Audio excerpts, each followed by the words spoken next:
Everyone, all the views out there, welcome back to another episode of Gunners and Giggles with my co-host here, Erkin, Arson all. Make sure you go and subscribe to our channel.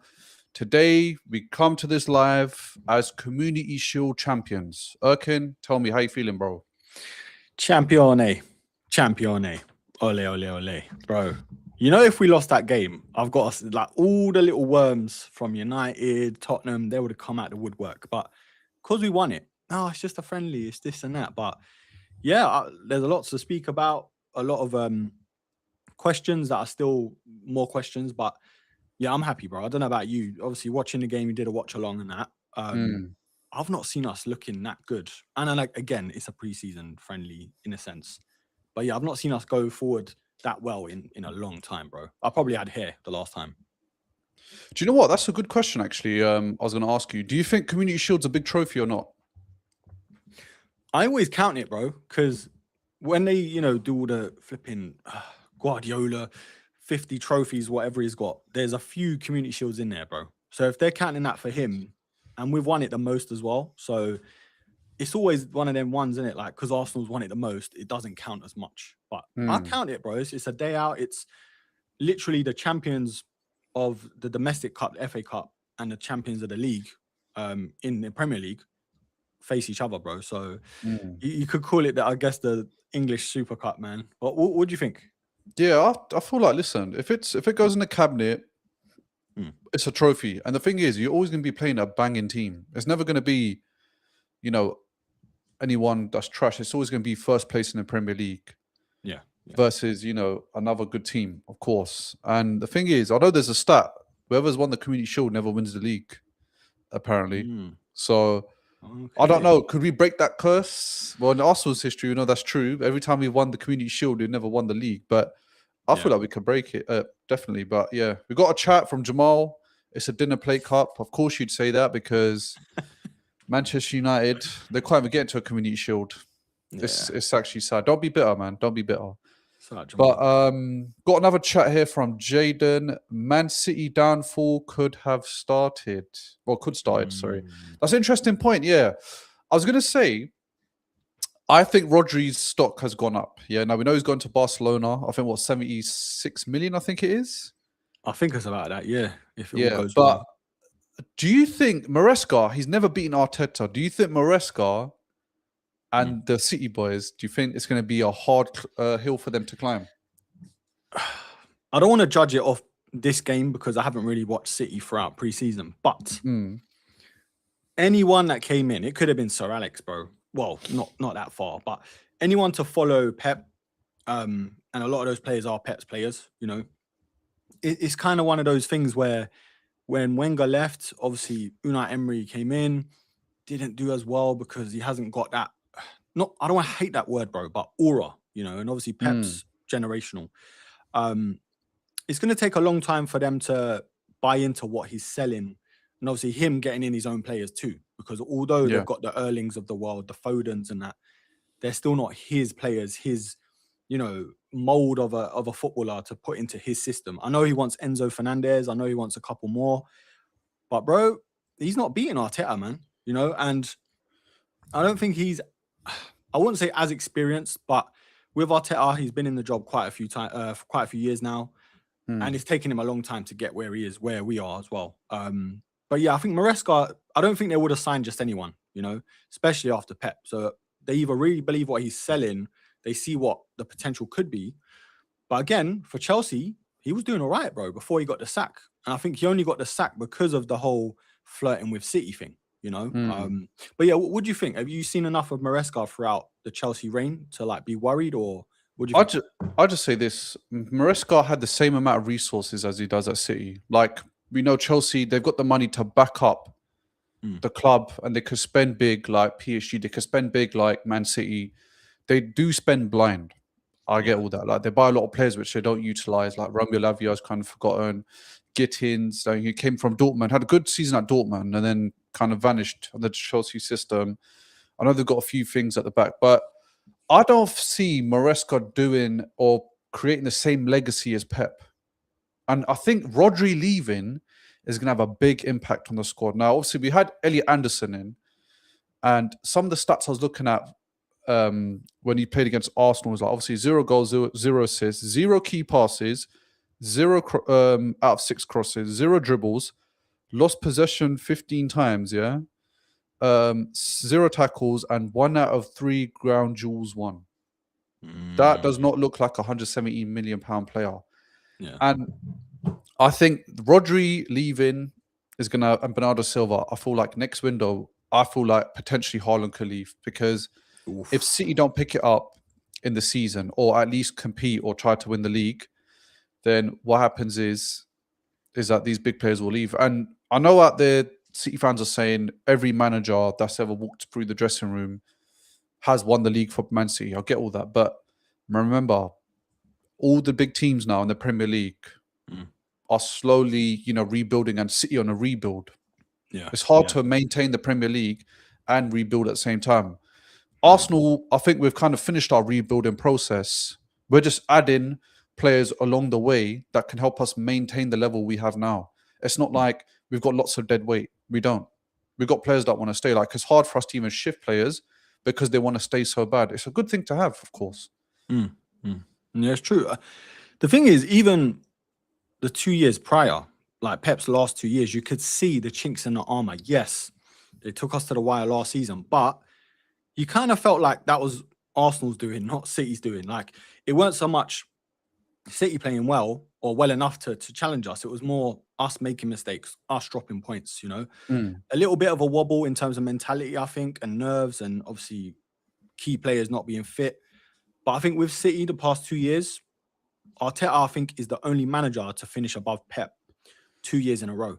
So that was, I wouldn't say a shift in how it is, but you could kind of see they were nowhere near the team they were when they won the treble, the Centurions and all of that.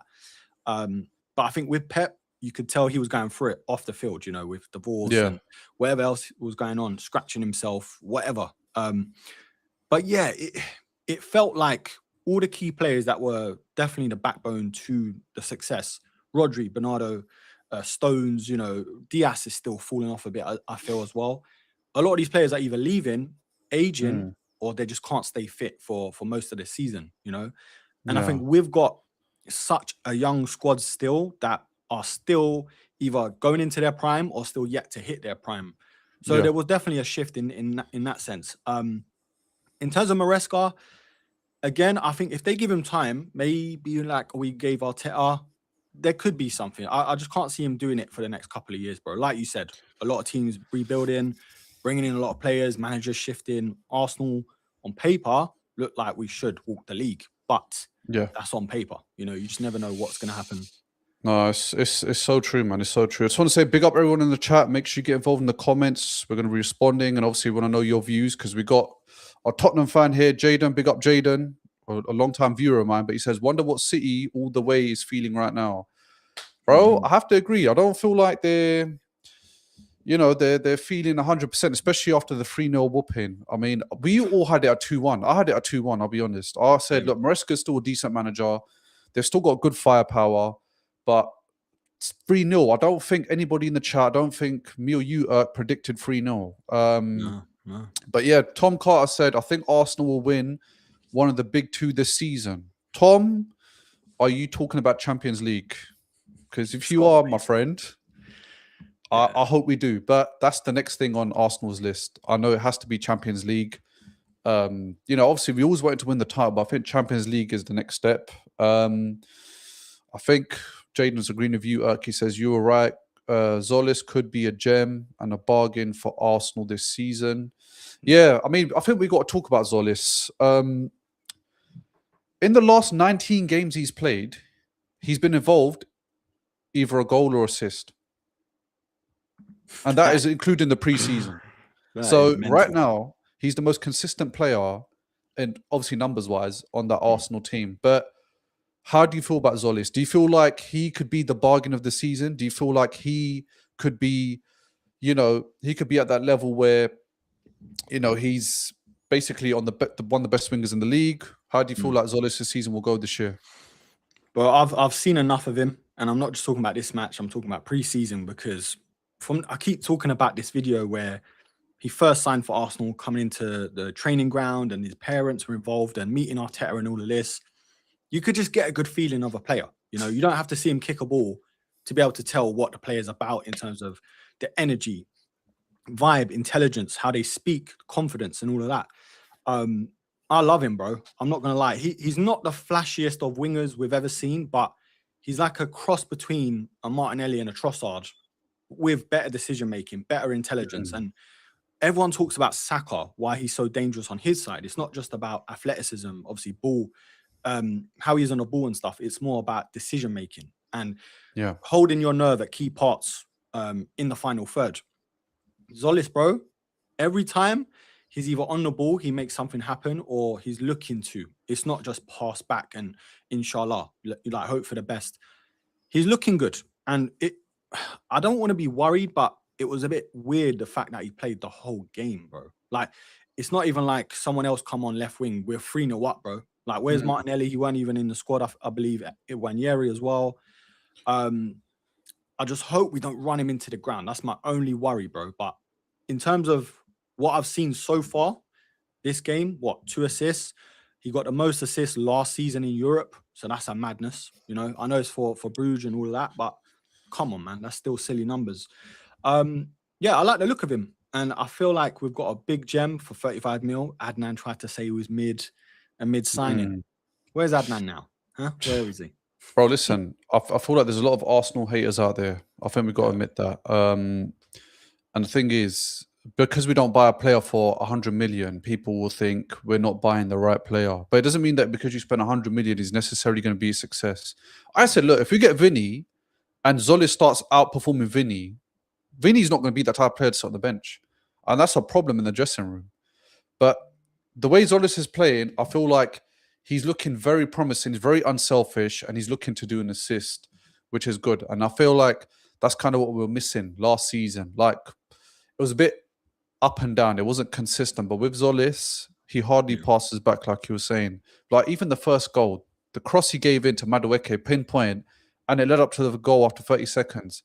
Got an assist, 2 assists yesterday. You know, playing against Man City. Okay, it's Community Shield, but still, it's a big game. You know, you're going up against a world-class team, if not the second best team in the Premier League right now, and you come up with 2 assists on your debut. I mean, look, if he carries on like that, I'm going to tell you right now, he's going to be the best buy of the season. Forget Bruno Guimaraes. I think Zolis will be the best buy. But yeah, we've got some chats. Tom, he said, I think Arteta will prioritize the Champions League. I think he's going to prioritize both, I'll be honest. The Premier League and the Champions League. I think the depth, again, it's immense like last year. But at the same time, the quality in depth has definitely gone up a level since last year, of course. And I feel like there still needs to be a few additions. We've seen the likes of Martinelli. He wasn't with the squad yesterday. Do you feel like that's an indicator that he might be leaving? You know, before seeing the videos I've seen, like, I would have said no. But the fact that they weren't even interested to celebrate, that's what worried me, bro. Like, Wanyeri is just chilling next to Martinelli. I think in the end, Gabriel had to just sort of pull him and be like, bro, what are you lot doing? Come and celebrate and all of that. But yeah, there's a lot of rumblings, man. Obviously, Galatasaray, I'm sure we'll get into it. And Wanyeri, a couple bids coming in. The problem is, though, I really like the look of Wanyeri in that centre mid role where he's played in the pre-season. But then you look at Miles Lewis Skelly and you're like, it's just clear, innit? In terms of being comfortable in that position. What do you think, though? Do you think that was it? That was kind of like the final straw? Like, Martinelli's going, Wanyeri's going? Because I know they couldn't have as many players in the squad for this thing. Even Arteta came out and said it. But yeah, it was very weird, bro. It was very weird. What do you think? I think Wanyeri, he's near an exit, I think, compared more. And I think he's more likely to leave than Martinelli. I think with Martinelli, the thing is, he was a regular starter last year. Wanyeri wasn't. Obviously, he was loaned out. AC Milan are really liking him. They're trying to bid. They've had a bid rejected. Obviously, Galatasaray want Martinelli. But I do think that Martinelli not being in the squad yesterday was kind of an indicator he could be leaving. I like both players, I'll be honest. I don't think Wanyeri is suited to the central midfield role, if I'll be honest, because you know Bruno Guimaraes, yesterday, there was a point in the game where, you know, he was battling, I think, Doku for the ball by the touchline. Yeah. And he's literally like aggressive, like pushing him out the way, literally to get the ball off him. And obviously on the other side, you've got Skelly, who's he is quite physical as well. Like he's quite strong with the low center of gravity. And I don't think 1 year he's got that same kind of that killer instinct, you know, to make sure he gets the ball. Like with Bruno, he's a bit of a bully. That's why, you know, he gets into arguments and whatnot. But I feel like 1 year he's a bit more suited to the advanced role, especially in front of goal. And he's got a great shot in him. And he's quite good with the passing. But I think if it comes to tracking back, I don't know if he's that caliber of player that can, you know, help out the defense. A, because of his stature, and B, I just don't think that's his game anyway. We've got a lot of views here. Make sure you subscribe to both channels if you haven't already. We do this every Monday. We'd like to hear your thoughts, of course, and obviously you won't be able to miss a upload. Got a chat as well. Jamal said Zolis is so sick on the ball. I fear for next season the amount of damage he's going to do. Yeah, we can only hope, man. We can only hope. Yeah. And speaking of damage, there's one big time game player. And this person always shows up in every game. He scored against Man City. He scored against Chelsea. He scored in the final. It's Kai Havertz. I think Arteta has a problem. Yeah. Who does he start up front? Because on one end, you've got a striker that does score against small teams. He's got 23 goals last season. But then you have a striker that scores in the big games. It's weird, man. You know what? Every time you feel like Gyökeres is the guy to lead us forward, Havertz just pops up with a clutch goal, a clutch moment, or just out of nowhere, a link up with the rest of the team. It kind of feels like Arteta does favour Havertz because, bro, Champions League final, biggest game of your career so far in terms of, you know, Arteta, and he plays Havertz. So that was telling. I don't think it was as much with tactics as it was favoritism. I think it was a bit of both. And I feel like Havertz, he's more polished, you know, as a striker, even though I feel like he's like a Bergkamp, innit? He's between a 10 and a 9. It's just so weird. If you had to choose, bro, based on what we've seen over the years with Havertz and over, I guess, the last few seasons with Gyökeres for us and Sporting, if you can only have one to start, where are you going? Because I'm like, you need both. You kind of need the polar opposites, like, and they are, in my opinion, bro. Do you know what? I'll be honest. When they both start together, Havertz always gets an assist and Gyökeres always gets a goal whenever Havertz starts. It's weird.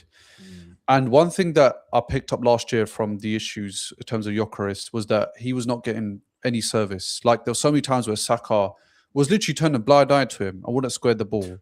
Same thing with Trossard. But I feel like with Zolis, because he's that type of player where I feel like he cares about assists more than goals, I feel like he could bring out the best in both Havertz and Gyökeres equally. Because if it weren't for Zolis, then Havertz wouldn't have had a goal. We know that for sure. And Havertz isn't that type of player to run through the whole team himself. He's not that type of guy. He's just in the right places at the right time.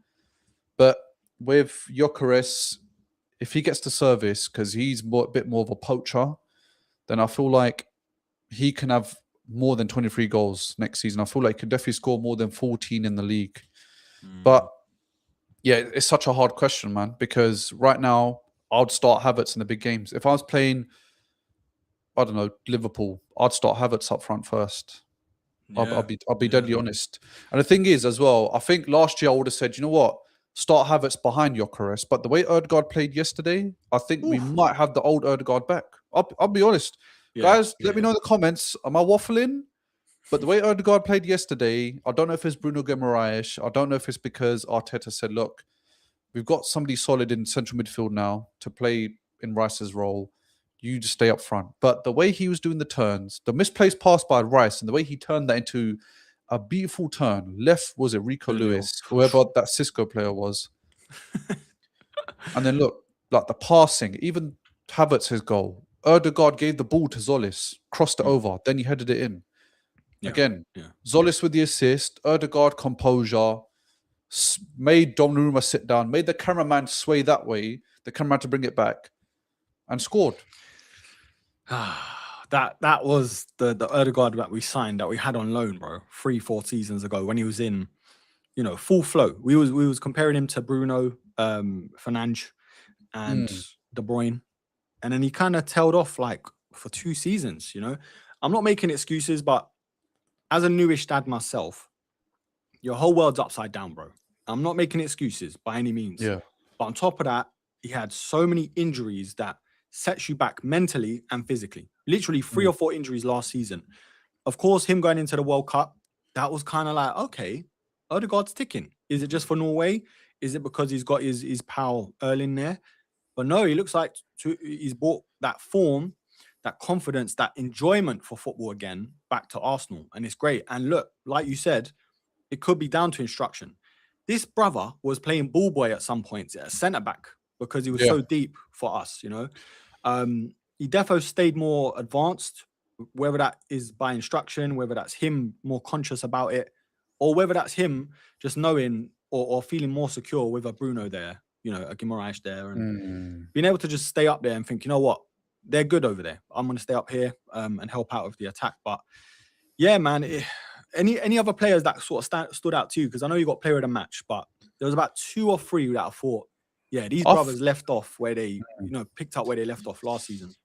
I think for me, one of the annoying, and this is actually relates to Jamal's chat. So Jamal said, "What's Arsenal's biggest weakness going into a new season?" And this kind of relates to who I think is amazing and had a great game yesterday. Is Calafiori. Like, it's so annoying that he's injured a lot of the times in the season, but when he plays, like the way he joins the attack, it just looks so fluid. Like, he doesn't look like a left back; he looks like a winger sometimes because he'll go forward, but then he'll know when to pass. He doesn't try to dribble or try to do more than his body can handle. Yeah, and he'll make the runs in the right places at the right time. And Skelly, you know, great pass, but his finish was like a striker's finish. We saw last year when he came on against Bayern Munich, it was 1-1, gave a beautiful cross, got Madueke's first goal for Arsenal. And what a time to get it against Bayern Munich. Yeah. But again, it's just, he's not there consistently because he's always injured. And I'm just fearful as well that injuries are kind of already, you know, on Arsenal's alert before the season began. You know, we've got Saliba out, Rice. I don't know why he played yesterday. You know, I was so, I'll be honest, I was quite pissed that he was playing, considering we were already winning and he already needs rest. Yeah. And then Calafiori, if he gets injured, you know, left wing injuries, man, it's one weakness that I feel like Arsenal might not be able to handle if certain players get injured. I'll be honest. So yeah. Yeah. And I think I spoke about this last season in terms of combinations with our left wing and left back. In some instances, it was better for Calafiori and Trossard and Nketiah and Martinelli. And I think that Zolis and Calafiori link up, it looks deadly, bro, because they're so intelligent. And we have to remember, Calafiori is a centre-back turned left-back. So maybe that's taken a toll on him with injuries over the past season or two. But I do think that combination could work well because Calafiori could have 2, bro. I know he dived at one instance, which weren't the best looking, but he could have had 2 goals, bro, from left-back. Imagine. But yeah, it looks like Zolis has that work rate to drop off as well on cover because there were so many times where they were doubling up on Semenyo. And I'm like, look, is this Martinelli 2.0? Do you know what I mean? Because that's what he's known for. But yeah, so you prefer Cala compared to Nketiah left back in terms of if you can only start one? I think Calafiori, he's good defensively, but obviously I think Nketiah is better. But do you know, I think with Arsenal, because we've seen him go defensive so much, you know, Calafiori, when he supports the attack, I feel like the ball stays higher up the pitch, if that makes sense. Do you get it? Because he will slot into the central midfield role, but keeping the line high to keep the ball contained in the opposition's, you know, half. But his awareness to get up front and when to get up front, I don't think that's Nketiah's game. Now, of course, they're both central defenders by trade, makeshift left backs. But yeah, I think I'm not taking anything away from Nketiah. It's a very close call. But for me, I just think Calafiori edges it, man. Like yesterday, he just shows that 30-second goal after 30-second. I feel that's what kind of gave Arsenal the confidence going on through the game. Like, look, we scored after 30 seconds. We can expose them. Let's carry on. And he could have got, like you said, he could have got more goals. Like, he had a wicked cross that, you know, he volleyed. Unfortunately, went over. But if he scored 2 goals, I think you definitely would have got player of the match. Yeah, because he did all right defensively as well. He kept Semenyo quiet with Zolis. You know what's mad? I just clocked it. I think Pep did this a few seasons ago, where the whole back line was just centre backs. I know Carl Walker was still there and thereabouts, but in terms of starting, it was all centre backs. And Arsenal have slowly done that because Ben White started off really as a centre back. I know we've only shifted him into right back now. Timber as well, he plays centre back for the Netherlands. So it's weird how it's panned out, but the way we play our system, I don't think you need the most athletic and paciest of fullbacks, you know, because most of the time they're overlapping and overloading their side. And then you've got Rice cleaning up, Zubi, now Bruno. But yeah, I just thought that was interesting. And Ben White, we'll touch on him quickly. Like, he played a good game, bro. Going forward, I've not seen him get up and down the pitch as much, you know, until, well, I'd say because with Saka, Odegaard, and Ben White, that link up was amazing in that season, you know. But this looks like, I think he's like, bro, Madueke, just chill there, bro. I'll handle this because the overlaps were really good, man. And yeah, Ben White, if he stays fit as well, because that right back is worrying me, man. I know left back we've got more cover, but right back, bro. Yeah, no, it's looking a bit scarce. Yeah. It is. We've got to chat. If Arsenal don't win the league this season, what do you think would have gone wrong? I think playing the similar type of football as we did last year in terms of being too defensive, scoring and doing part the bus. I don't think it could play, you know, into our hands like it did last season this year. Yeah. But yeah, what do you think? I would say injuries. That would have gone wrong for us because Saliba, arguably top 3-4 best centre backs in the world. And I think it would be the fact that we haven't got either cover for centre back and right back or the attacking positions. Because if Martinelli does go, if Wanyeri does go, and obviously there are some players that throughout the season you're gonna probably have to rest them. Like Saka's definitely, he's not gonna be able to play a full season. So yeah, I think in terms of what could go wrong, it would be injuries and the lack of signings, I'd say. But yeah, Jaden's got a good question here in terms of Eze, because we're talking up Odegaard, and rightly so.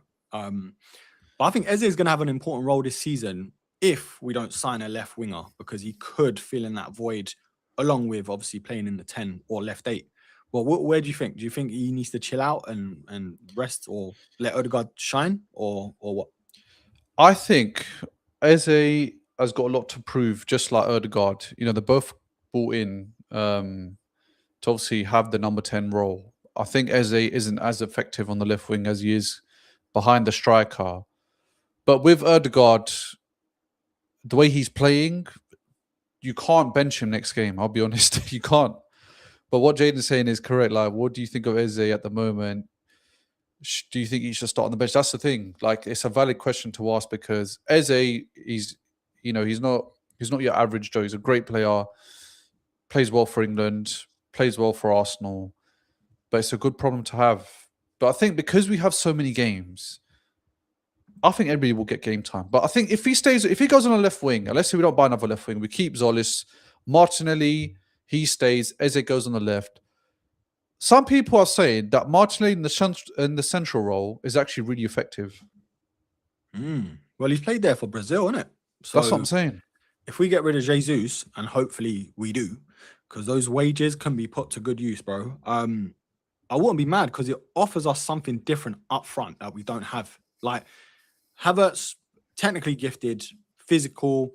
Gyökeres, not technically gifted, still physical, but great finish, you know, does make the runs in the channels and where he needs to. But we don't have that raw pace up front that some teams do, like with a Krupi, even Erling Haaland, I'd say. So I wouldn't be mad at that, bro, because Martinelli, he's done that for us before. And there's been a rotation up front throughout the years. Jesus shifting on the left or right, Martinelli in the middle. Yeah, I'm not mad. That's why I'm not like, you know, some of these content creators, bro, they're stressing.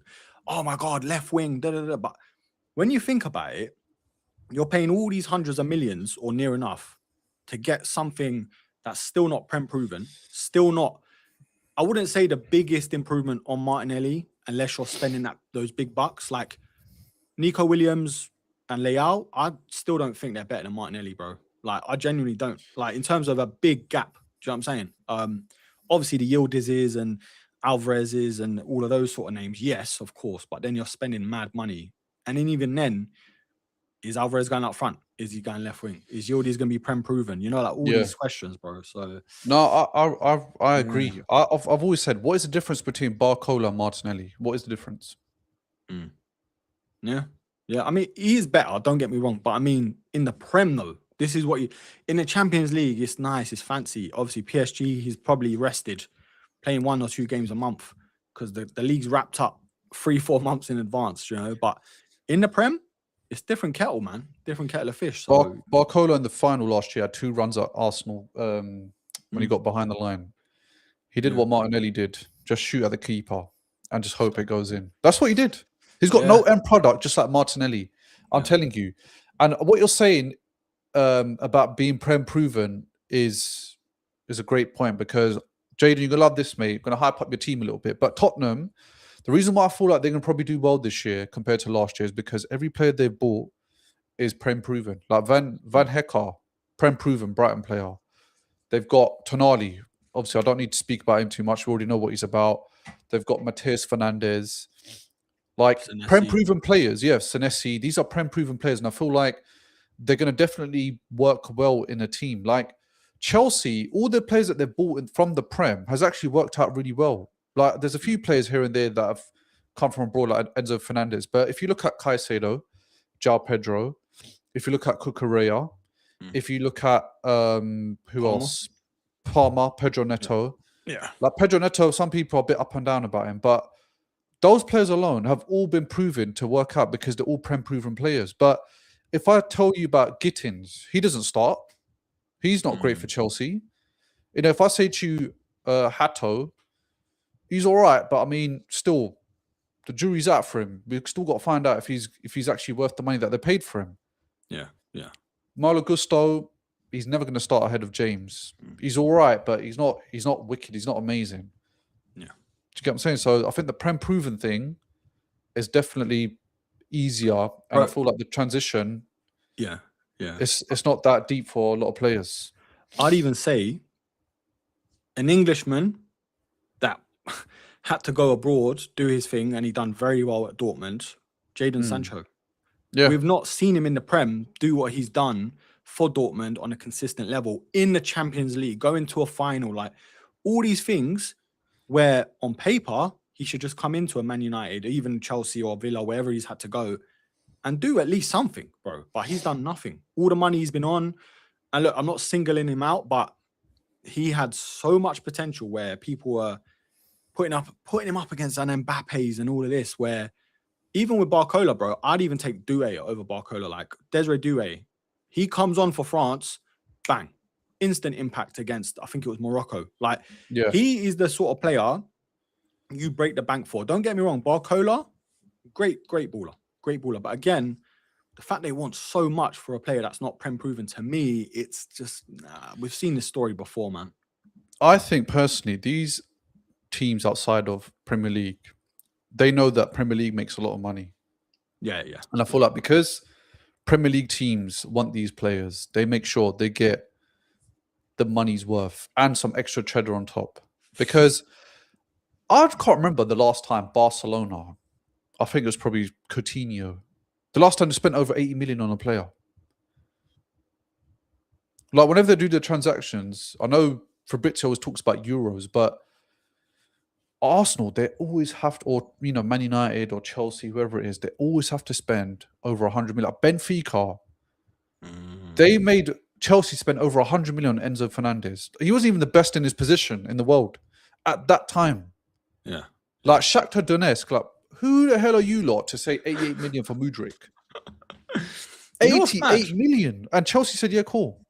You know what's mad though, bro? Like, it's funny, and there's a reoccurring pattern with a Madrid, a Barcelona, where they always get these elite players or players in their prime on a free transfer. Mbappe, Konate. I'm not saying he's elite, but he's still up there in terms of defenders, in the Prem. Not the best, but, you know what I mean? For Liverpool, he done all right here and there. I think, obviously, they spent big bucks on a Coutinho, even Lewandowski. I think that was pretty cheap because I don't know what happened with that. He was running out his contract or what. Yeah. Or he might even have been free. I don't know. But I think it was free, yeah. Trent, you know what happened with Trent as well? Yeah, you know, free. All these patterns of like getting players on a free, being able to give them big bucks, but not having to spend a single penny because they know these players want to go to these teams, bro. They don't have to tickle no, you know what's and whisper sweet nothings in their ear and still have to fork out hundreds of millions. Do you know what I'm saying? Like, it's mental, bro. Yeah, but that's the thing. Like, when you're a certain caliber of player and you know that when you go to a team, you can definitely increase their performance, make them play better. You don't really have to stress because you know that team is catering to you. You're not catering to the badge. They're catering to the player's name, like Mbappe, Vinicius. They've had to give them lucrative contracts to bring them in, but they know that when they're here, they're going to enjoy it because you're living in a city with sun. You're basically going to be more than likely going to be a Champions League winner within the 3-4 years of your career. Because Madrid are just that team now. 15 Champions League, nobody's going to ever match that right now anyway. And they've obviously got pulled because historically they're the best in the world. Madrid, whatever anyone says, Madrid historically are the best team in the world. Like European, they've conquered it 15 times. We can't even get one. Do you get what I'm saying? Like we can't even get one. They've done it 15 times. It's so mad, but this is what happens. Like when they get players on free, they know that these players are coming because they know they're going to get treated well, they're going to get good money, and they can still compete in Europe. It's not like they have to go to Saudi and be in a shit league. They know they're going to be in the best league, one of the best leagues in the world. But I think, with the money situation, I feel like it's going to get worse. I don't see transfers going down a level. I feel like it's going to get worse and worse. Like the Neymar set it off. That's it. Once he was done. And then United, they just started being, silly with the money. Like 85 million for Sancho, 90 million for Anthony, Martial 15 million at 19 years old. And he's not done anything in his career to be that much. Like Lamal's, at least he's gone to a Champions League semi-final. He's been one of the best players in the league. He's won La Liga. Like, it's going to get worse and worse and worse. But we got a chat from Jamal. I don't see Spurs doing bits. I'll be real. So many players injury prone, and I don't think they can play together. Well, I feel like they've got a good manager. I feel like central midfield for Tottenham was really bad last year. I think they've sorted it out. I think they've probably got one of the best centre mids duos in the Premier League anyway, on paper. But I think I've got high hopes for De Zerbi, man. He did well with Marseille, did well with Brighton. So do you feel like Tottenham gonna be bad this season? I wouldn't say bad. I think they'll definitely be improved compared to last season. Like if they're anywhere near 17th, then sack the club, bro. Sack it all. I think they're probably sitting around mid-table, maybe pushing for Europe because obviously the signings they've made. However, I do think they still have a lot of work to do, bro. Like all those signings were essential. They were like the bare minimum. The centre mids, obviously the centre backs, and all the players that they let go and made good money on, they still need a striker. They still need, I'd say even a winger, a proper couple of wingers, because Kulusevski can't really stay fit, it looks like. But yeah, man, even as an Arsenal fan, we got Spurs friends all over the gaff, unfortunately. But it's like, it's one of them things, it's a bittersweet rivalry and relationship because you want them to not challenge us, but at least make it interesting. Do you know what I'm saying? When we play against them or when we give them banter and stuff. But yeah, I'd probably mid-table or just push in for maybe a Europa spot, I think. Yeah. I don't see him getting worse than 17th. There's no way. Not with the additions. And I think with the players that they've got coming back from injury, like Maddison, Kulusevski, I think it was a big loss losing Jed Spence, I'll be honest. I feel like it is a big loss. Like, I think Andrew Robertson is a bit of a downgrade because Jed Spence is obviously younger, starts for England, one of the best players for England. That's the only area I think Tottenham are lacking. But nonetheless, they spent heavy in the window. And like I said, I don't feel like that can make them worse, if that makes sense. Like, I think De Zerbi is a better manager than Thomas Frank. I always thought that. But yeah, with Tottenham, it's going to be strange, man. The thing is with Tottenham, you don't know what you're going to get. Like, you can get a Tottenham that will be in top 4. I remember about 10 years ago, you're getting a Tottenham that will challenge you for the title. And then you're getting a Tottenham that's fighting for relegation. You just don't know. you know, when they got Kudus, I was jealous. Yeah. You know, we should have got him. We all linked with him, we didn't get him. Kulusevski played amazing. Obviously, due to injuries, he missed like 2 years now. Like that injury's been mad. And then Richarlison started the season well, like did a little overhead kick, and then it kind of just, you know, went downhill from there. But yeah, I think with we missed this comment, Cass, from Jamal. Oh yeah, we need to address it. Yeah, but I feel like with Tottenham, I feel like better than 17th, 100%. Jaden, if not, bro, you got to burn your shirt. I'm sorry, you're gonna have to burn it because you got the most expensive midfield in the league. There's no way you should be losing or getting relegated. No. But yeah, you want to answer it first. Who would you take from another Premier League team to improve Arsenal? What position though? Pick one position and that one player. It's weird because the one that stands out straight away, it's not even an Erling Haaland. It's not like a world beater, but it's a Kroupy. Like I don't know why. You think so? Yeah, I think he offers us something different, bro. Whether he can play on the wing or straight down the middle. And he kind of won us the league last season, bro, when he scored against City and that. But I mean, in terms of potential, in terms of longevity, and giving us something we don't have in the attacking third, I think it's Kroupy, bro, and he's gettable as well. That's what I'm taking into account. But yeah, 100 million though. I mean, bro, that's peanuts in this day and age. Yeah, but I mean, for one season, 13 goals. The 13 goals rectify £100 million price tag. I don't think so, man. But bro, you can see it though. Like, you know, there's players that are overhyped and overpriced, but there's certain players, that straight away you can just tell that, like in the Prem, he scored against us, City, and the impact he had for Bournemouth. You know, it's not just a City where they're playing well all the time. Like, he was one of the reasons they got into Europe for the first time, I think. So yeah, but obviously 100 mil, who's really worth that nowadays? Yeah, if they're not a world beater, do you know what I mean? Yeah, one player I'll take. And I like this player because I feel like they're very versatile. They play any position that they've been asked to.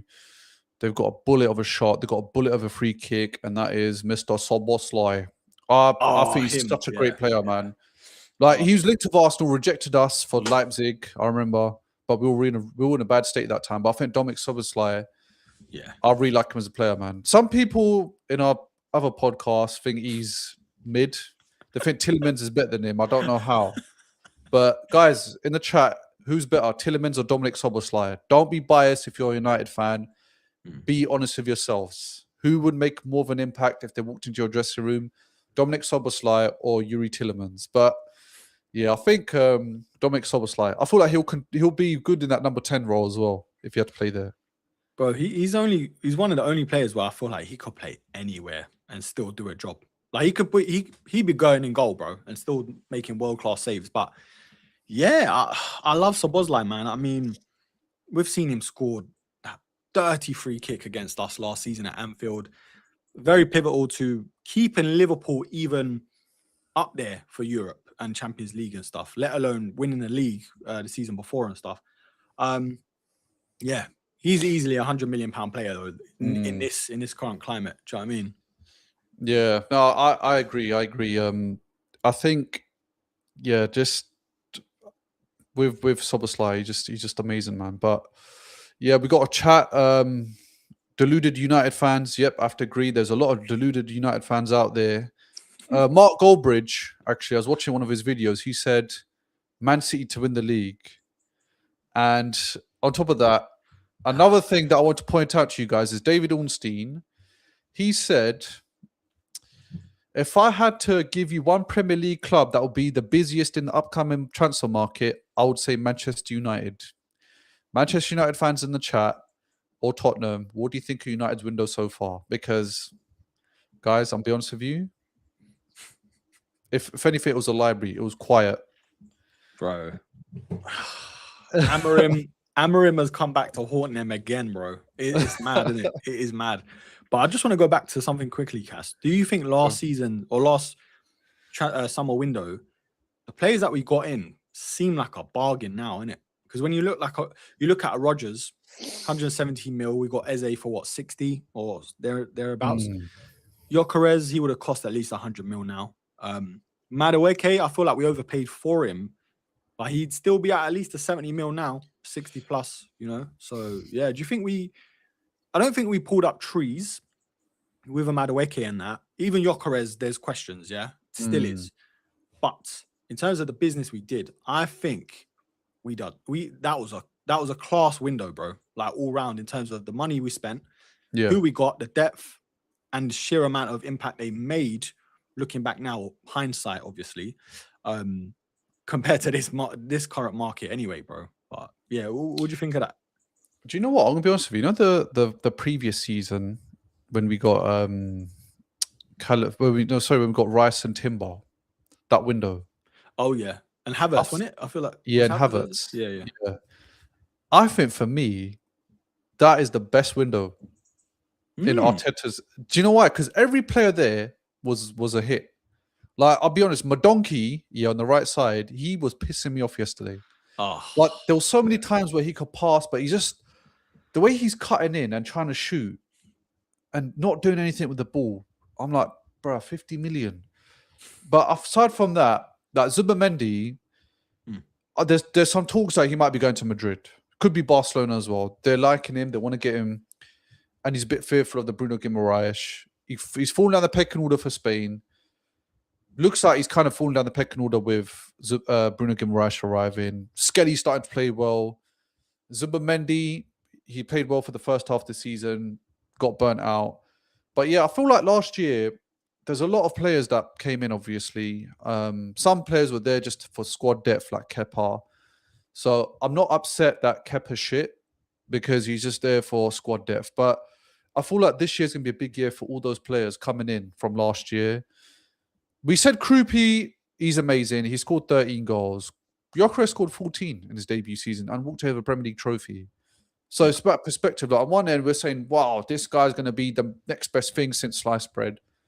And then we're saying this guy's proper shit because he didn't score every goal he played in. I mean, every match he played in, didn't score a goal like he was doing at Sporting. But again, two different leagues. Yeah. First season for both players. And they've got identical goal scoring records in the Prem. One walked away with a Premier League trophy, one didn't, but we're saying one's better than the other. So, yeah, I feel like this year's going to be a big breakout season for a lot of those players. If it's not, then it is what it is, isn't it? At least I think majority of the signings have been great. Like Hincapié, fantastic. Zubimendi, I still say is a good signing. Madueke, decent. Gyökeres, good signing. Kepa, shit, I'll be honest. Can't stand him. What was he, like 5 mil though, isn't it? Yeah, so 3 million or something like that. Yeah, it's minor. That's what I'm saying. Yeah, just shrug it off. Yeah, minor. Who else did we get? Eze, good signing, obviously. So yeah, I feel like it's looking bright, man, for this window coming up. But yeah, we got a chat. If Arsenal finish second again, we didn't finish second again. We finished first. But what would you blame first? Arteta, the squad, injuries, or recruitment?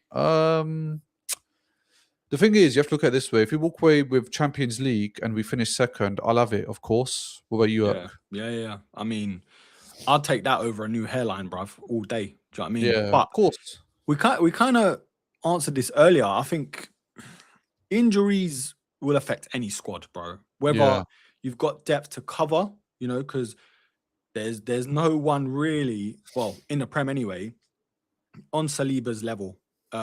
Or even with the Gabriel and Saliba chemistry, So how do you replace Saliba for a few months? It's hard, Obviously, if anyone else gets injured, like a Saka again, even a Gyökeres, like there's a lot of players that it bears a lot of weight on because they have to fill in, and they're not as good, for large parts of the season. I'm not saying Havertz, it applies to Havertz, but I mean, relying on a Havertz for the whole season is a tough thing because you want to have options. You want to have different tactics for different opponents, So yeah, I guess you could say it would be lack of recruitment again because you still need cover for the back and the left wing, in my opinion.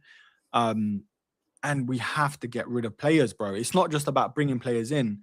It's about getting rid of players that are killing the wages and just running down the contract for the sake of still being paid high wages, like Jesus, Nelson, Fabio Vieira, like all these players that are nowhere near even starting a Carabao Cup game, let alone in the squad for the Premier League or Champions League. So, yeah, I think recruitments and transfer business is as much as getting rid of players than it is bringing in. And we've always been terrible getting rid of players, bro. That's a big problem, because when Tottenham are selling players that are nowhere near the starting 11 for what 30, 40, 50 million. Same with Liverpool. You kind of start to think, what's going on here, bro? What's going on? But yeah, man, I don't know. Yeah, I don't know. It's hard to say, isn't it? Because you only evaluate the season, what's gone wrong once you're at the end. You can't kind of really call it now. Yeah. But if I had to pick something from the past experiences, it would be the injuries. That's what it is. And I feel like, obviously, like we explained earlier, if we're too defensive, I don't feel like we're going to have the same luck this year. So, you know, things need to change. But judging by last night's game, things look like they're different. We look a bit more free-flowing up front. You know, we didn't score a goal sit back. We look like we want to push on. And look, we did push on. We got 2 more goals. Yeah. So, yeah, it's a bit hard to call right now. But just quickly off topic, I'll put my Instagram in the chat. I'm now on Instagram. I'm on the socials. So if you want to follow it, you can. Is that I think you missed the T. Yeah. Sorry, yeah. That guy, Cass. Wait. Yeah, basically what's on his screen on his name on the top left anyway. Yeah. But yeah, follow Cass, bro. It's been a long time coming, getting him to make an Instagram. I know, man, definitely. But listen, we've got about 9 minutes before we wrap up. We will be on the BTL podcast channel where we've got a Spurs fan, we've got United fans, and obviously us to represent Arsenal. So make sure you check out that channel. But I was going to talk to you about Coventry. First game of the season. Arsenal have Coventry on Friday. Nice way to start the Premier League. Being the first team to play their game. We're playing at the Emirates. We're playing against a newly promoted side. What is your prediction? What do you see in the team sheet looking like? And then we'll talk about the other teams on the weekend and what the scorelines we'll predict for them. So yeah.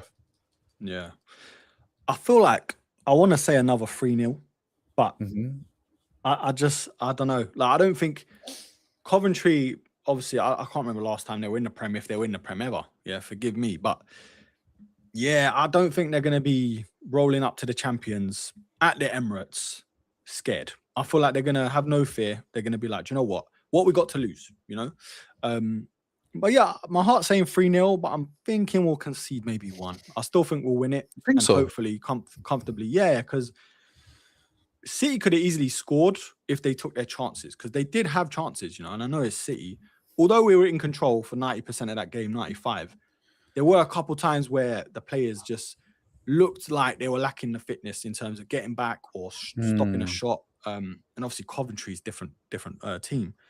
But again, I think it works for them because they've got nothing to lose. What? They're going to play within themselves against the champions and still get battered. Do you know what I mean? But maybe it's just me being nervous for the first game of the season. I don't know, man. In terms of starting lineups, bro, I kind of feel like it will be the same as what we saw against City, you know, because we look good. A lot of those players are still, you know, obviously getting back into fitness. Some of the players that should be nowhere near the starting 11 or even on the bench, like Saka and Rice, they still need rest. We're still bringing them on. Although Saka did look good in spells, Rice, another couple of weeks at least, bro. Just chill out, you know, walk your dogs or something. But yeah, I think same sort of team, bro. Obviously, Raya looks fresh as ever. Cool ponytail, by the way, you know. But yeah, what do you think? How did this guy not start for Spain once? It's weird, man. It is so weird, bro. I'm gonna have a hot take here, yeah. If David Raya gets injured, Arsenal season is ruined. I'm telling you. You heard it here first. God forbid he gets injured. We're gonna have a bad season. But yeah, I feel like it's gonna be 4-0 for me. He's with Arteta. I feel like this season he's gonna approach the game differently. He's gonna be more attacking. I hope so anyway, from what we've judged.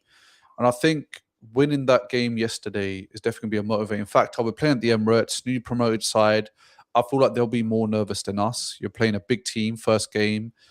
But at the same time, they do have a lot to prove as well. Jaden's just saying, you know, Mason Clark is a player to watch out for in that match. So underrated for them in the championship. So yeah, could he be a difference maker? I do still feel like with Arsenal and their strength, they're very overpowering. I don't feel like they'll concede. I feel like we're very good defensively. If we can keep City away from the net, then I'm sure we got no problem with Coventry, especially at the Emirates as well. And like Zolis, the way he tracks back, the way he defends, I know that's not his job, but I mean, look, he's following Arteta's philosophy. He's adapting really well. Ben White's playing amazing. But again, it's just for Arsenal, I feel like they're going to be too overwhelming. So, yeah. But then weekend, we got some really interesting fixtures. So I'm going to go through the fixtures. Just tell me your score predictions. Because there are some good games. So Saturday, we've got Hull and Man United. How do you see that are going? Hull are playing at home. Man United are playing away, and it's an early kickoff, 12:30. Who's winning? Ah, mate, them early kickoffs are a killer for these teams. 4-0 Hull. I'm joking. 4-0 Hull. I'm joking. Just quickly, I think it might be a draw. A 2-2, bro. Because I don't think United have woken up yet, even in pre-season, man. I don't know, 2-2. Because Hull at home, obviously, again, another newly promoted team at home, though, against a big Premier League proven team. Yeah, I'm going 2-2, man. What are you saying? I'm going to say 1-0 Hull. 1-0 Hull. Where's Jamal? Do you know what it is with Man United? I think they had the luck of that new manager bounce. They've had the luck. They were absolutely shit against AC Milan. Like AC Milan, they've had bad seasons. They've sat their manager God knows how many times, but they will get dominated. Like Ruben Loftus-Cheek ripped the shit out of Luke Shaw. Like left back is such a bad position for Man United right now. And Man United had their first team playing. I know people will say, oh, it's pre-season, but you're playing against a former manager. You have to win that. I know Carrick is wanting to win the game because he wants to show Man United made the right choice of getting rid of you, bringing me in. So to lose that, even though it's pre-season, but I know Instagram, I know X was having a field day with Man United fans. I was as well with Jamal.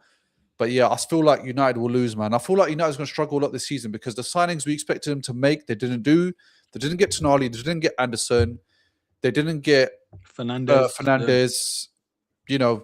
Andre Santos and Tielemans, I don't feel like they're going to take you to the next level. Casemiro, in my opinion, is better than both of them.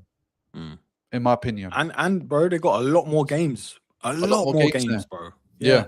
They're in trouble, and Luke Shaw, bro, that geezer needs to retire, man. He's so bad. But yeah, next team is Everton Palace. Oh, that's a tough one, Now remember, Everton lost Jack Grealish. He's gone back to Man City. We saw yesterday. Came on. Yeah. So Everton Palace. Everton, obviously, like I said, they've lost Jack Grealish, but they've got Brendan Johnson on a swap from Dwight McNeil. Palace have lost their manager. Yeah. They lost Lacroix at the back. So how do you see this game going? Everton are playing at home as well. Thing is, I like Mateta a lot. Man, I feel like he turns up when when the back's against the wall, I think he turns up. They've still got Munoz, that right back.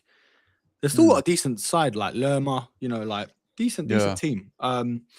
Everton, though, I feel like it's going to be a 2-1 Everton job, because they're at home. Njai's still there, obviously. Moyes, I like Moyes as a manager. Tarkovsky's there. Pickford's probably fresh off the World Cup, buzzing with his performances. Yeah, I'm going 2-1 Everton. Yeah, I think I'll probably say I agree as well. 2-1 Everton. Mateta will probably score. They still got good firepower up front. They got Jeremy Pino. Yeah. So, the thing is with Everton, they don't look stronger than last year. Crystal Palace, they look weaker than last year. That's why I've probably Everton edging it. So yeah, I think 2-1's a fair scoreline. Next game we have at 3 p.m. as well is Ipswich versus Sunderland. Ipswich at home, again, newly promoted side. But they're going up against Sunderland, who had a great season last year, considering they came back to Premier League, got European place, and they've got some good names on that starting 11 bench. Yeah. Although Ipswich are at home, and again, new promotion bounce, if you want to call it that, but I just think Sunderland are going to have a lot more for him, Brobby, what's his name? Brobby or Brobbery? Or what's his name? Brobby. Brian Brobby. Brobby, yeah. Brobby, yeah. He scored, I know he scored his last game, pre-season. Yeah, he had a good tournament in the World Cup, man. Obviously, Xhaka as well made it pretty far. I'm going 2-0. 2-0 Sunderland, I think. I'm gonna be. This might be a hot take as well. I'm gonna go draw. I'm gonna say 1-1. So I'm not mad at that either, bro. I'll be honest. Yeah, 1-1 Ipswich. Because Ipswich has spent a lot of money. I think they got Enciso now. I'm pretty sure they got Enciso from Brighton. Yeah. Wow. Okay. So if it is the right team, correct me if I'm wrong, chat. But yeah, I'm pretty sure he went to Ipswich. But yeah, Ipswich, they definitely look better than they did the last time they were in the Premier League. Sunderland, they're playing away. I know their away record isn't the best, but I feel like Ipswich might just edge it, man, because they're playing at home first game as a promoted side. Yeah. They want to make a statement, so that's why I'm going to go. With the draw, 1-1. Next game is Forest versus Leeds. Forest versus Leeds. Leeds had the chance to sign Liao. Leeds said no. Wow. Can't believe it. Yeah. That's mad. I like Leeds a lot, you know. I like Leeds a lot. They're a bit jammy. They are, but it's good to watch, bro. Like, it's like organized chaos. Do you know what I mean? Yeah. And they've got that about them. They've got a couple of good players, though. They've got quite a few players that I like to watch. Calvert-Lewin on his day, you know, great finisher. Okafor, Aronson. What's his name? Wilson signed for them as well from Fulham. Yeah, that's a good signing, you know. Yeah. So yeah, I mean, I don't want to go 2-0 again. It's a bit safe, but 2-1. I'll go 2-1 Leeds. I think. Yeah, they're playing away, by the way. Leeds. I think Nottingham Forest will win this one. Nah, I don't know, man. I saw enough of them last season to think nah, and potentially, bro.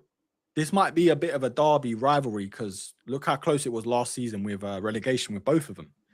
And I think on paper, losing Anderson, I think Leeds have a bit more quality about them. Do you know what I mean? On paper, anyway. I don't know. Obviously, you never know what's going to happen, but I still think Leeds will nick it, bro. I don't know, man. I feel like Forest at home, they're pretty hard to beat. They are pretty hard to beat. They lost Elliot Anderson, but again, they've still got a lot of firepower.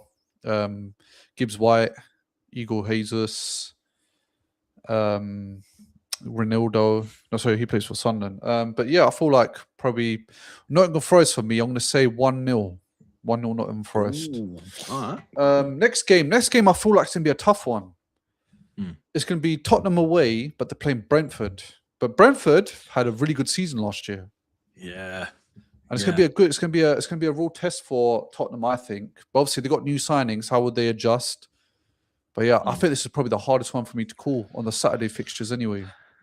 It is a tough one because Brentford is a nightmare to go to, bro. We know that more than anyone, probably. But I think Tottenham, they have to start well. New signings, the manager's going to be like, listen, you sort it out or the belt is coming out. Yeah, it's Brentford, though, at home. They're physical, bro, and they don't mess about with their set pieces and stuff. Do you know what? I'm going to go 2-2. I'll go 2-2. Okay. I feel they'll do what they did to us last season. Probably Tottenham, early goal, maybe 2, and then Brentford slowly bully them into submission. So I'm going to say 2-2, bro. Yeah, I think Tottenham will edge it 1-0. I'm thinking they're going to edge it 1-0. Jaden, mate, this is the only time you can hear me say Tottenham are going to do well. I think they're going to edge it 1-0. Fair enough. 1-0, I think Tottenham will edge it. I feel like De Zerbi, he's got good philosophy. And I feel like having Maddison back is a very big plus for them. Brentford at home are quite tough as well. We couldn't win there last year. Actually, no, we did. We drew at home, I remember. No, we drew against them, no? Yeah, but I think we played at the Emirates when we drew. No, it was Brentford, bro. I remember. Was it Brentford? Yeah. So that's what I'm saying. Like we struggled against Brentford as well last year, and I think they want to carry on that momentum. Tottenham obviously going through a big transition, but I still feel like with the quality on the pitch, on the paper, I'm going to give it to Tottenham 1-0. Sunday is an absolute field day of matches. 3 matches, but all heavy hitters. Yeah. So I'm going to kick off with the first one at 2:00. And that is Man City versus Bournemouth. The fixture last year that won us the Premier League. Yeah. Bournemouth and City. Obviously, big changes for Bournemouth, big changes for City. City playing at home. But how do you see this one going? If this was last season again, I would have said similar, result in terms of Bournemouth winning. But there's a big transition with Bournemouth, obviously losing their manager, a couple of players. Semenyo making his return. Krupi injured as well. Yep, Krupi injured. And I feel like City again have a point to prove. Bouncing back from this humiliation. Let's have it right. In the Community Shield final, whatever you want to call it. Mm-hmm. I'm saying City 3-1 because they still have about a few more days than Arsenal. Obviously they got a bit more rest, a lot of time to work on things. Haaland didn't look like he was up on firing in terms of runs and strength and fitness.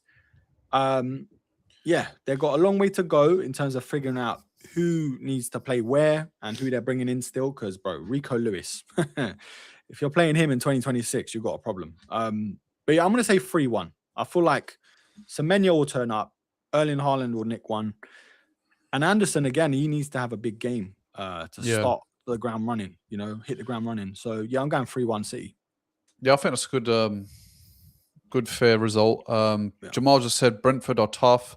Spurs are boggy team. I think he means bogey, but we understand what you're trying to say, mate. It will be a tough game, but I still feel like Tottenham will edge it 1-0. Next game as well. Good, very good game. Brighton at home to Villa. 2:00. Oh, that is a tough one. You know what? I liked Villa against PSG. And I know it's technically another pre-season game, the European Community Shield, but yeah, I feel like Villa has still a great squad. They lost a couple good players for them, Luka Dean was good for them, not great but good. Rodgers, it's a tough one, but Brighton, isn't it? Like is it at home for Brighton? Yeah. You see, that changes things, bro. That's what I'm saying. I'm going 2-0 Brighton, I feel like they've lost Welbeck and that. Don't get me wrong. They don't have the team they did last season. Yeah. But they are solid at home, man. They are really good at home. So no, they are. What are you thinking? I'm thinking it's going to be a Villa win, man. 2-0. Oh, wait. I don't think you gave the Bournemouth City game. No, I said I agree with 3-1. I think it's a good result. Yeah. Cool. But I think with the Brighton game, I feel like they've lost Van Hecke, they've lost Welbeck. Jadon's put in the chat, Vuskovic will be so good for Brighton. That's a very good replacement for Van Hecke. I agree, but I still feel like with Aston Villa, it's going to be a bit too overpowering for Brighton. I feel like Emery, he does start off strong in the league. We saw last year, he was kind of battling for that top spot with Arsenal, with City. But obviously then they started concentrating more on the Europa League. So I feel like even though they lost Tielemans, they lost a few players, but they brought in some good players. And look, they played really well against PSG. That 17-year-old striker up front is looking like Lukaku, but better. 17 years old, hit the post against PSG, scored against PSG, bullying Pacho. So I feel like with Aston Villa, they could probably edge it. So, could be a tough game. Could be a draw, though, as well. I wouldn't be shocked if there was a draw. I wouldn't be shocked. Next one, I did have this as a big game. I would have said last year, but I mean, Newcastle, they've lost so many players in the last 2 windows, summer windows anyway, and they're playing Liverpool. Yeah. There's both teams, both teams. Though, new manager, both teams, players gone. Konate, Salah, few players injured. Gordon. Newcastle, they've spent over 100 million this window. How will they size up against Liverpool? But Newcastle playing at home. Yeah, I think Jaden. I was about to talk about Isak as well. Like, Is that the first time he's going back to Newcastle? Because I don't think in a game, yeah, because it was, he was injured, yeah. Yeah, so this is going to be a monument. Everyone watch this match, bro, because it's going to be a tasty one. Although everyone else is leaving Newcastle, so it's kind of like, like you got out early. I feel like it's going to be a high-scoring match. Nothing mad, but I feel like it's going to be a 2-2 again. I feel like they both don't have the quality going forward. They've got spells here and there, like wing play and players throughout the team, but I just don't think Liverpool have got that killer instinct when they had a Salah, a Mane, Isak when he was up and firing, Ekatike, like I feel like there's going to be goals, but I think there's going to be more mistakes causing the goals. Do you get what I mean? Rather than more quality going forward on both sides. But 2-2. A red card in there as well. I'll put that in there. Who's getting the red card? Joe Linton. If he starts, this geezer's always up for something. I feel like I've been watching a bit of Liverpool, and they actually look really better than last year. I think Areola's definitely a better manager than Arne Slot. Arne Slot is just vibes. Like I feel like Arne Slot would be me as a manager, like just because I've got sick players. Just do what you can and just come back with the victory. So for that reason, I think Liverpool will edge it. I'm going to say 2-0. I think Newcastle's manager, he's not a Prem-proven manager. So I feel like he will struggle. He might be great, further down the line in the season. But I think the first game against Liverpool, even though you're playing at home, is still tough. And considering you lost Tonali, you've lost Gordon, you've lost Bruno Guimaraes. That's basically your whole spine of your team gone. Yeah. And it's big shoes to fill on Liverpool. They've lost Salah, they've lost Konate. I know they didn't have the best seasons last year, but it will impact them. But who knows? We could see Barcola in a Liverpool shirt before the game. Yeah. So that's what's going to happen. So I feel like it'll be 2-0 Newcastle. 2-0 Liverpool. Monday, AB, since you're here as a Chelsea fan, you're playing Fulham. I think Chelsea might be a bit relevant this season. They might be a bit relevant. Nah. You don't think so? No chance, bro. West London derby. The last time, yeah. Yeah, go on, bro. I was going to say, they ain't won a Prem in 10 years, Chelsea. But they've spent 2 billion. Mad, isn't it? Yeah, and you've got geezers like this piping up in the chat. AB, my guy, my brother. No, I love AB, man. Big up you. But no, I think with Chelsea, they're the most bipolar team I've ever witnessed. Like they've got quality spread throughout the team, but they've got too many players, and the structure is just mad. Fulham and Chelsea on paper is always closer than we think. Ideally, and in a world where players on paper seem like they should blow other teams away, Chelsea should win this 3-4-0 because they've lost Wilson. Jimenez. A lot of players are just getting to that stage in their career where it's like, yeah, we're just here to collect checks, Chelsea have made a couple good signings, don't get me wrong. I think it's going to be a 2-0 Chelsea job, but I don't think it's going to be as straightforward as, like I said, on paper it should be. But yeah, hopefully Fulham do something though, bro, because I can't stand Chelsea. Fulham, they've gone for a big transition as well. I know they've got Gonzalo Garcia, as Jaden just mentioned now. Arbeloa, is he a better manager than Xabi Alonso? I don't think he is. So I feel like even though Fulham are playing at home, I don't think it will be a big threat to Chelsea. So I think Chelsea will probably edge this. And I think 2-1 Chelsea. I think Fulham will score, but I think Chelsea will just edge it. So yeah, that's our fixtures for the weekend. Now, before the season starts, obviously this will be our first podcast. Be our last podcast before the season starts. Yeah. Who is your first manager to get sacked? Carrick. I just think this brother he's gassed up by United players and fans, and rightly so, innit, from where he took them from last season. But I just think Champions League, way more games. The rest of the league and Champions League are just going to be too much for him, bro. So I'm going to say by Christmas, hasta la vista, bruv, because I just think he's going to be gone. And they'll probably get in a Solskjaer again or Almarin's twin or whatever. I don't know. I think he's gone, man. What are you saying? Oh, do you know what? Jaden said he agrees with you, by the way. Big up, Jaden. But somebody said De Zerbi, or Jamal said De Zerbi. You ain't hacking twice a week football. I actually had Xabi Alonso to get sacked first. And the reason why is because I'm looking at the historical context of Chelsea. Like they've got rid of Graham Potter midway through the season. Last year, Maresca left. And Xabi Alonso, I feel like the job in Premier League is not going to be the same as Bundesliga. But after seeing Carrick pre-season, after seeing Man United's window, yeah, I'm gonna have to agree with you, man. It's gonna be Carrick. He's gonna get sacked because, bro, like new manager bounce always happens with United. Like we've seen it with Ten Hag. Like they beat Arsenal 3-2 at Trafford. They got top four. Everyone's like, United are back. You know, when Solskjaer took on top four, Rio Ferdinand screaming, you know, in the back room, give Solskjaer a new contract. He just beat PSG. Yeah.